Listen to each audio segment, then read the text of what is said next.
I'm typing this with a mix of fear and nerves. I'm the youngest of 5 kids, 30 male, 28 female twins, and 25 female. We grew up in a strict, religious household in Utah, where my parents demanded perfection in everything like grades, looks, friends, even our social activities. Unlike my siblings, who excelled in math and science, I always gravitated toward art and writing. That difference has never sat well with my parents. I remember vividly when I was 13, I painted a dove in a snowy field and won first place in a competition. I was so excited to tell my parents, but instead of being proud, they got angry. They told me I'd wasted my time on something worthless when I should have been studying. The kicker? I still had straight A's in school. My mother barely speaks to me, it's like she's always resented me, and I've never understood why. That same night, my father burned the painting. He said it was to remind me of what's truly important, and then he took away all my art supplies until I learned responsibility. This was the norm growing up. At 15, I started working full-time at McDonald's, saving every dollar I could. But my father took half my checks, calling it tithing and claiming it would teach me what adulthood is really like. I applied to several colleges, hoping to make a fresh start, but my parents refused to help with tuition like they did for my siblings. They said sending me to college would be a waste of money, and that's when the anger kicked in. I'm tired of being the black sheep just because I love art. But what really pushed me over the edge was overhearing a conversation late one night. My parents were talking about a perfect man they'd found through our church, someone willing to take me in. The idea terrified me, so I made a decision: I'm leaving. I've saved up a good amount of money from my freelance design work, and I've had my passport since childhood, thanks to family vacations. My plan? Leave the country. I've already booked a flight that leaves in 5 hours. I'm only taking a change of clothes, my laptop, and important documents I snuck out of my father's office. I won't even take my phone, just to make sure they can't track me. My best friend, bless her heart, has been helping me every step of the way. She booked my flight, made arrangements,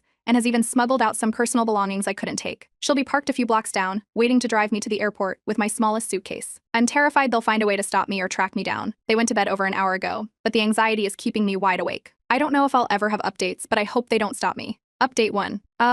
Wow, so much has been happening lately I can barely keep up. I'll start with the good part of the update before I get into the less pleasant details. So, I was advised to leave out my specific destination in case it could be traced, but I'll just say I'm in South Africa right now and it's been incredible. The food here is beyond anything I've tasted before. A kind person from the forum messaged me to suggest I try bunny chow, which is a local curry served in a hollowed-out bread loaf. It was absolutely phenomenal. I even got to know one of the hotel staff who's around my age, and we hit it off. She helped me shop for clothes at a nearby mall, which was much needed. Thankfully, I'm used to wearing dresses, and the fabrics here are so much lighter and more breathable than what I'm used to back in the United States. She also gave me a helpful tip: always shake out your shoes in the morning, just in case. I started looking for an apartment, and I'm still shocked at how affordable housing is compared to the United States. I found a studio with a loft and kitchenette for just $81 a month. It's unreal. The idea of getting my own place feels so strange after living with my parents for so long, but I'm excited about the change. Now, on to the less pleasant parts. I finally worked up the courage to check my emails, knowing I'd have to deal with it sooner or later. My father's email was exactly what I expected. It was full of anger. He accused me of running away irresponsibly and claimed I'd ruined their relationship with the man they'd planned to introduce to me. Of course, he didn't mention that the man was 53 years old and they'd essentially arranged for me to be with him. My father also demanded that I pay $85,000 in reparations for the social damage I'd caused, threatening to take me to court if I didn't pay within 30 days and return home. He ended his rant with, "You belong to me, and I won't tolerate such defiance after we've provided for you your whole life.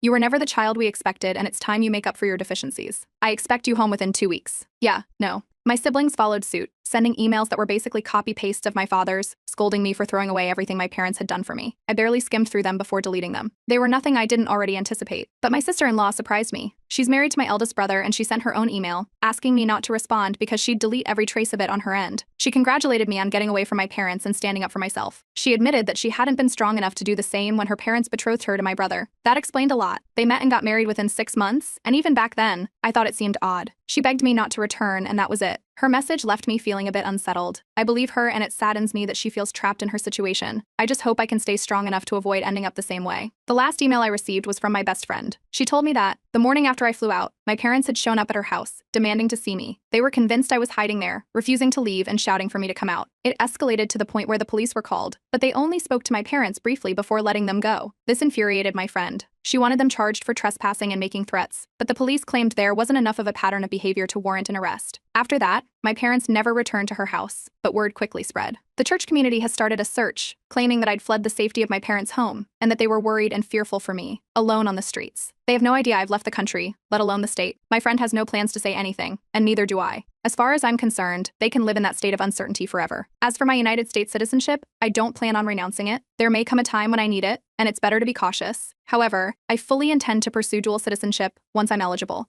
For now, that's where things stand. I just want to thank everyone for your kind messages and support. You've made me feel like I have a new family, one that truly stands by me. I can't express how much that means. Update 2. I decided to leave Johannesburg. I'm still in Africa, but I've moved to a much safer area that came highly recommended by several people. The community here has been wonderful, and I feel incredibly comfortable settling down. I'm even considering attending university here and pursuing a degree. I haven't responded to the emails, but I've saved and printed them, even laminated copies, just in case. I'm not planning on renouncing my United States citizenship, and my passport is valid for another 8 years. Despite everything, I don't harbor ill feelings toward religion. I believe a person's relationship with God is deeply personal, and it can manifest in various ways, whether through camping, long drives with music, acts of service, or even just taking walks. To me, those expressions are just as meaningful, if not more, than sitting in a pew. At least they are honest with themselves, rather than putting on a front for others to see. As for any future emails from my family, I plan to ignore them, but will keep printing them just in case. They have also made several phone calls to my friend, who has been having some fun at their expense. The first time your father called and demanded I tell him where you were, I pretended to cave and gave him your location, a strip club. He called back furious after realizing where he had gone, and I just hung up on him. She kept playing along every time they called, giving them different locations each time. Her favorite prank was sending my parents to a nudist retreat. Apparently, my mother fainted. My friend is planning to move around for a bit so they don't follow her here, but she eventually wants to join me. I also read my uncle's email, but it was just a copy of my father's, with the added note that he and his fellow officers would find me and bring me home safe before I get myself hurt. I have been vigilant and am smart enough to avoid risky places like dark alleys and abandoned spots. Update 3. Hi everyone, it's been a little while since my last update, but some things have happened that my friend insisted I share since everyone has been rooting for me. I started to settle in, though now I'm navigating the endless maze of paperwork. The good news is I've secured an apartment. It's 2 bedrooms, one for me and one for my friend when she eventually comes to join me. I've also made a few local acquaintances, and I'm beginning to feel more independent. The biggest challenge I've faced is feeling out of place, because I don't know the unspoken rules here, the way I did back in the United States. I find myself second-guessing everything, but I'm sure that will fade with time as I adjust. My family has somehow found out that I've left the state, though how they figured it out, I'm still unsure. They seem convinced I'm still in the continental United States, which works in my favor. My friend, who works as a cartoonist, decided to send my parents a unique farewell gift without telling me until just recently. She spent hours carefully drawing my parents' reactions as they visited each location she had previously sent them to, ending each scene with the phrase, "That's all, folks." I've never watched Looney Tunes, which she said was the inspiration behind it, but apparently she portrayed my dad as a coyote character, something she assured me everyone else would understand. I'll have to take her word for it, though she's already ordered me to watch it someday. She's planning to join me around October 9th after hopping between a few countries. All the things she hasn't sold, including some stuff she's been holding for me, are in a secured storage unit. The most shocking revelation came after my father had a meltdown, which happened when I didn't respond to him. Apparently he got into a fight with my mother during church, and a lot of things were said. Among them, according to several people, was that my mother had cheated on him, which led to me. That explains why she's never liked me, as I was a reminder of her mistakes. My father took her back despite this, but the revelation caused quite a stir in the church community. I have no idea what came of it, and I may never know, but I'm trying to move on. I've even been contemplating getting a tattoo. Part of me really wants to, while another part wonders if it would change me enough that if my father ever finds me, he won't want anything to do with me. That's about it for now. I'm not sure if there will be anything more to share, but if something comes up, I'll let you all know. Thank you so much for all the comments and messages. I do read them all, and your support means more to me than you'll ever know. Update 4.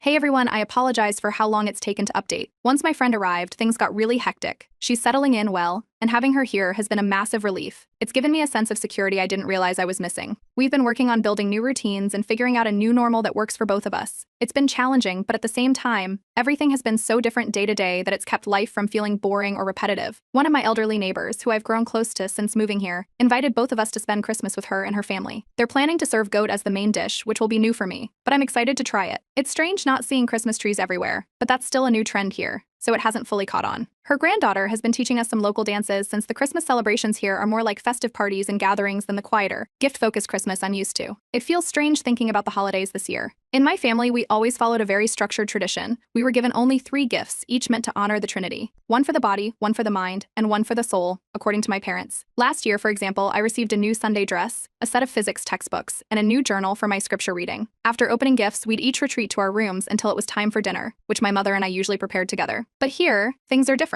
They're planning to do our hair, have dances, play music, and fill the day with food and laughter. Gifts are still given, of course, but the focus is more on spending the day with those around you than on the material things. It's a new experience, but I'm excited about it. I've decided to continue ignoring my family for now. Many people have asked why I haven't reported them or confronted them, and honestly, the answer is simple. Even if it sounds a little childish, I'm terrified. The thought of facing them like that scares me. I just don't want to be around them, talk to them, or even think about them. I'm genuinely afraid that trying to bring them to justice would only pull me back into the very mess I ran from. I know I'm 22, but I'm still scared of my own family. So for now, I'm doing nothing. I just want to pretend, even if only for a little while, that my life isn't so chaotic or broken. I hope that makes sense. I don't know where I'll be a year from now, but strangely, that doesn't worry me. I'm happy, genuinely happy, and excited to see what's next. Looking back, it's incredible how much has changed, and there's still so much ahead for me to explore. Thank you to everyone for the support. I really mean it. Since I know we have people here from all over the world, I'd love to hear about your holiday traditions, whether they're related to Christmas or not. I'm trying to figure out what I want my new normal to look like, so I'd love any suggestions, whether it's food, music, dances, or anything else.